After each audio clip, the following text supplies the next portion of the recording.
বন্ধুরা, জীবনে সফল হতে হলে যে যে প্রফেশনে আসো, যার যে দক্ষতায় আছে তাকে আরও আপডেট করার চেষ্টা করো।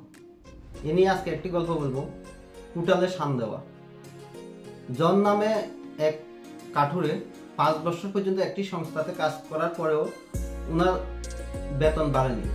ওই সংস্থা আবার বিন নামে একজন কুঠারে 1 বছর কাজ করার পর ওনার বেতন বাড়িয়ে দিয়েছে। জন ক্ষুব্ধ হয়ে মালিকের কাছে গিয়ে জিজ্ঞেস করলো, আমাকে বেতন কেন বাড়িয়ে দিন? মালিক বলল, তুমি 5 বছর আগে যতটুকু কাজ করেছো এখনো ঠিক অতটুকুই কাজ করছো, তুমি তোমার দক্ষতা বাড়িয়ে দাও, আমি তোমাকে বেতন বাড়িয়ে দিই। তো জন গিয়ে চেষ্টা করলো, আরো বেশি পরিশ্রম করে আরো বেশি কাঠ কাটার চেষ্টা করলো, কিন্তু সে ব্যর্থ হলো, কাঠ কাটতে পারলো না বেশি। এই বিষয়টি আবার মালিকের কাছে এসে বলল।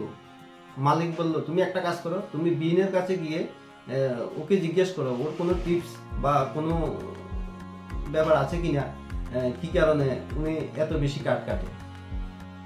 তো জন বিনের কাছে গিয়ে বিনকে জিজ্ঞেস করলো, তুমি কিভাবে এত বেশি কাঠ কাটো?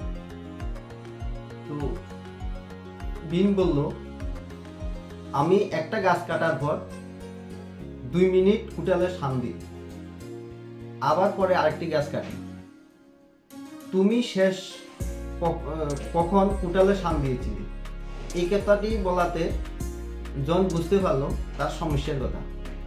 এই জন্য বলছি, সফল হতে হলে নিজের কুটালে শান দিতে হবে। নমস্কার।